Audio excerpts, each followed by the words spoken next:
Draymond Green once again is making headlines with a bold and controversial take, saying the 2017 Warriors were better than Jordan's Bulls in the late 90s. And to Draymond's credit, I think that Golden State team, at worst, is a top 3 team in NBA history. But compared to those Bulls teams, it's a very tough call. And looking at Draymond's overall argument, it came via Twitter. As on your screen, you see one tweet saying he was watching the 98 Finals, watching the Bulls vs. Utah, and couldn't help but noticing the 2017 Warriors would beat the Jazz by 40 and the Bulls by at least 10 points. And at the very end of that tweet, he did rightly say it's dumb to compare eras, as both these teams are drastically different. But in a follow-up tweet, he had this, saying 96 Bulls, 98 Bulls, I stand on it. Now let's get one thing straight, that 98 Bulls team is not the second best championship team of the Jordan era. And I would say looking at the last three-peat, it's easily the weakest team out of the three. As at that point, Jordan, he was 35, Pippen was 33, Rodman was 36, and Ron Harper was 34. At that point, the Bulls, they were the oldest team in the league and the oldest team ever to win a championship. To put it in simpler terms, they were like Golden State in 2019, they were run down, they were fatigued, and the quest for a three-peat was weighing heavy on them. And I've watched some videos talking about Draymond's comments, and the one thing everyone's overlooking is those Jazz teams and how good they actually were. Looking at that 98 team, that Jazz squad was one of the best teams ever not to win a championship. That year in 98, they only lost 20 games, had the best record in the West, and the NBA had the best home court record. And when it came to the playoffs, en route to the finals, only lost 3 games. And looking at their overall roster, they had Karl Malone, a Hall of Famer, Jeff Hornacek, a borderline All-Star, John Stockton, a Hall of Famer, Byron Russell, Shannon Anderson, as well as Howard Eisley. And I know what some fans will say, how can that Jazz team with 2 white dudes in short shorts and a bald guy be that great of a team? So with that being the case, look at their playoff run en route to the finals. In the first round, they beat Houston, who won 41 games, had Hakeem Olajuwon, Clyde Drexler, as well as Barkley.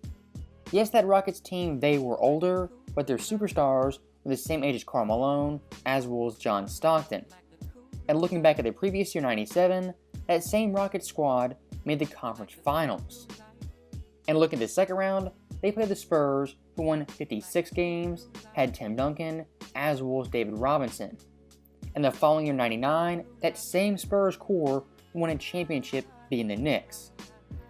And finally in the Western Conference Finals, they played the Lakers, who won 61 games, with Shaq, Nick Van Exel, Eddie Jones, and Kobe Bryant. That Lakers team had 4 All-Star players. Yes, 4 All-Star players, including Shaquille O'Neal, the most dominant player of the modern era.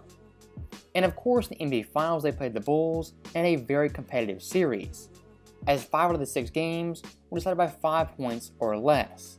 And actually, 3 of those games by less than 3 points. That 98 Jazz team was no joke, and they very nearly beat the Bulls en route to their first championship. And I do want to make one thing very clear, look at the 98 Bulls, once again, they were old and they were banged up. And I would argue, they were Jordan's worst championship team, as well as supporting cast. Yes, they were still dominant, but they weren't the same as they were in the early 90s, as well as the mid-90s. And looking back at Draymond, his take on this Bulls team I actually find correct. And as you guys know, I rarely if ever agree with Draymond. And why I think the 2017 Warriors will beat the 98 Bulls is due to age as well as fatigue. As that Warriors team offensively, they're dynamic, they were in their prime, they had very little of any injuries, and someone like Dennis Rodman and Scottie Pippen, they were really hurt near the end of this run, and they weren't the same as they were 2 years prior. Now, once again looking at Draymond's tweet, in that second one, he referenced the 96 Bulls, which are definitively the best Bulls team Jordan ever had. If those 2 teams met in a series, this matchup would be a different story. As the 96 Jordan, this is the closest he ever came to playing on a super team. As he had Scottie Pippen, a first-team All-Defensive player who was second in Defensive Player of the Year voting. He averaged 20 points, who is lightning quick, an elite two-way player, and possibly the best two-way player in the entire game. And of course, Dennis Rodman, he was a big addition, being first team all defense, averaging 15 boards, being the NBA's leader, and being a menace in the post who could shut down any opposing center. Also in the starting lineup, you had Ron Harper, a 6'6" nightmare who could match up against any point guard. And I do want to highlight one thing very quickly. In 1994, Ron Harper averaged 20 points per game. And when he got to the Bulls, they came down to around 7. This guy on his own team being number one option was a 20-point per game scorer. That's how deep this Bulls team was, that Ron Harper was a role player on their roster. And speaking of role players, possibly the best was Tony Kukoc, shooting above 40% from deep and being the NBA's 6th Man of the Year. You also had Steve Kerr, who in '96 was second in three-point percentage. And while that shooting is great, for this Bulls team, it comes down to defense. As looking at their four-man front, you have Ron Harper, MJ, Pip, as well as Dennis.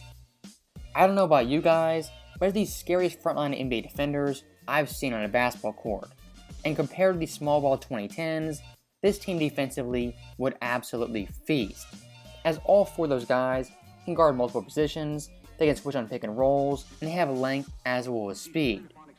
This team quite literally was the '85 Bears on a basketball court. But unlike that '85 Bears team, this Bulls squad was great on offense, being first in scoring, as well as offensive rating. And for someone like Jordan '96, he averaged 30.4 points per game and was the NBA's leading scorer. That was in an era where the pace was much slower and the scoring was around 100 points per game. And when talking about the mid-90s and the late 90s, going in the paint was a bloodbath. And for someone like Jordan, a 6'6" guard, to average 30 points per game is extremely impressive. If you put that in 2017, with virtually no centers, he would feast at the basket and around the rim. Forget three-point shooting, this guy in the post would dominate, and in the mid-range, he'd be unstoppable. And looking back at this Golden State team, Kevin Durant actually played small ball 5. How do you think that would go with Jordan coming down the lane? Now, looking at the actual series, one thing I'll be fascinated by is Draymond versus Dennis Rodman, as both these players have virtually no jump shots and are liabilities on the offensive end. But unlike Draymond, Dennis Rodman was a beast on the offensive glass as well as the defensive glass. And once again, Golden State, having no real center, would kill them in this matchup, as Dennis Rodman in '96 versus Shaquille O'Neal averaged 15.8 boards per game and 6.5 offensive boards. That is Dennis versus Shaquille O'Neal, the biggest and most dominant force of the '90s.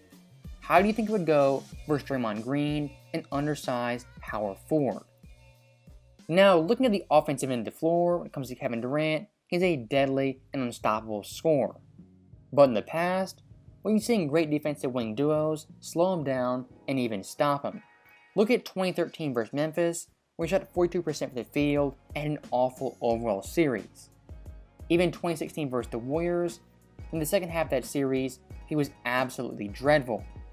And of course, versus Boston, Jaylen Brown, Jason Tatum, they locked him down for the entire series, as in total, he shot 38.6%. If a Boston Celtics team in 2022, with Jaylen Brown and Jason Tatum, can lock down Kevin Durant, what could Michael Jordan and Scottie Pippen do under '90s rules?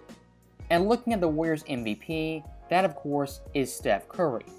And when it comes to Steph, his opponent will be Ron Harper, one of the best point guard defenders in the entire NBA. And the benefit for Ron on offense, he really wouldn't be needed. So for this matchup, all he's got to do is run around screens, run over them, through them, make things difficult for Steph, and never let him get an easy shot or an offensive break.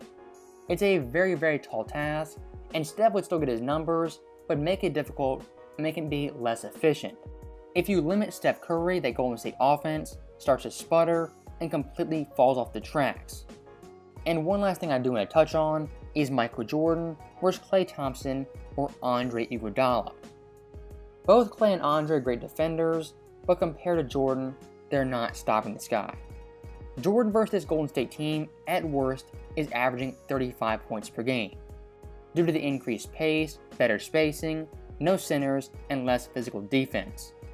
And speaking of that spacing, looking at Kerr and Kukoc, in this series, they're pulling 5 to 7 threes per game, something in their era they rarely, if ever, did. And one thing Draymond did say is back in the 90s, the game was played in the paint and around the free throw line. That is 100% true. And I think the Bulls in 2017, under those rules, will play nearly identical. Yes, those guys would shoot more, but wings like Pippen and Jordan would attack, and go towards the rim. As compared to the Warriors, their shooting simply does not compare. And one last thing I do want to say, looking at the 96 Bulls and 2017 Warriors, me personally, I think these two teams are the best teams ever. And in a hypothetical series matchup in a best of 7, with a mix of old school rules and new school rules, I think the series will be highly competitive. And in a 7-game series, I would say the Bulls win 4-3, in large part due to their defense and the fact that Jordan is simply unstoppable, compared to someone like Kevin Durant and Steph Curry, who can be slowed down as well as limited on the offensive end. So with that being said, let me know your guys' thoughts. Who do you think would win this matchup, 2017 Warriors or the 96 Bulls? It's very compelling, and at the end of the day, it's a great fantasy matchup. As always, thank you guys for watching, hope you enjoyed it. I'll see you guys next time.